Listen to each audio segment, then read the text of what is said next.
क्यों मेरे पति की जगह देवर ने मेरी सारी इच्छाओं को पूरा किया, यही बताने वाली हूं आपको इस वीडियो में। मेरा नाम नैना है।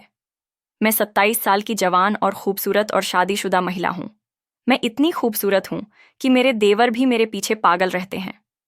मेरे पति के मौसी के लड़के का नाम रवि है। रवि मेरे देवर लगते हैं। रवि लगभग 24 साल के हैं। मेरी शादी के शुरुआती दिनों से ही रवि से बहुत अच्छी बनती थी। हम दोनों खूब हंसी मजाक करते थे। लेकिन उनका घर मेरे घर से 60 किलोमीटर दूर है, इसलिए हम डेली फोन पर बात किया करते थे। रवि मुझसे इतना घुल मिल गया कि ऐसी बातें जो मैं अपने पति से भी कहने में हिचकिचाती हूँ, वो रवि से बिना किसी डर के बिंदास कह देती हूँ। मैं अपनी हर छोटी से बड़ी बात रवि से कह लेती थी।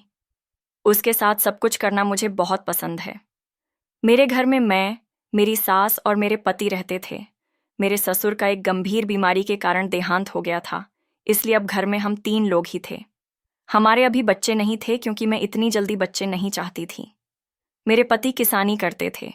हमारा घर गांव में है। खेती इतनी अच्छी हो नहीं रही थी और घर के खर्चे दिन पर दिन बढ़ते जा रहे थे, इसलिए मैंने पति से एक दिन इस विषय में बात किया। मैंने उनसे कहा, अगर खेती से घर का खर्च नहीं निकल पा रहा है तो आप बाहर किसी प्राइवेट कंपनी में कमाने चले जाइए। उन्हें मेरा सुझाव पसंद आया, लेकिन उन्होंने कहा, मेरे जाने के बाद घर की छोटी बड़ी चीजें कौन संभालेगा? माँ बूढ़ी हो चुकी हैं और तुम मर्दों वाले घर के काम नहीं कर सकती। तब मैंने कहा, उसकी परवाह आप मत कीजिए, मैं कुछ दिनों के लिए रवि को बुला लूंगी, फिर कोई दिक्कत नहीं होगी। उन्होंने कहा, नैना तुमने बहुत अच्छा आइडिया दिया है। उन्होंने अगले 2 दिन सारा इंतजाम किया और तीसरे दिन गुजरात के लिए रवाना हो गए। इधर मैंने रवि को कॉल करके अपने पास बुलाया। मेरे पति के जाने के 2 दिन बाद रवि आया। मैंने बहुत खुशी से उसका स्वागत किया क्योंकि वो मेरा देवर था, मेरा सबसे चहीता देवर और शायद मेरा सबसे करीबी दोस्त भी। 1 हफ्ते तक सब कुछ सामान्य चला क्योंकि घर में मेरी सास भी थी, इसलिए हमें मौका नहीं मिल पा रहा था।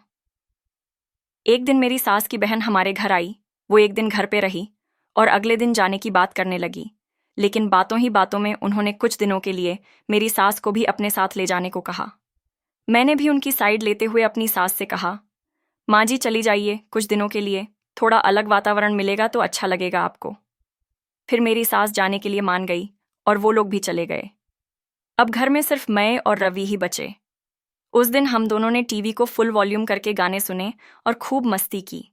हम दोनों सोने जा रहे थे तो अचानक लाइट चली गई।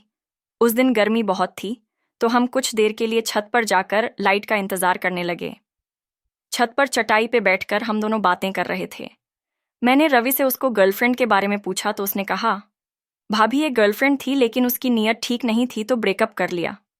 मैंने पूछा, उसकी ज़रूरत अब महसूस नहीं होती?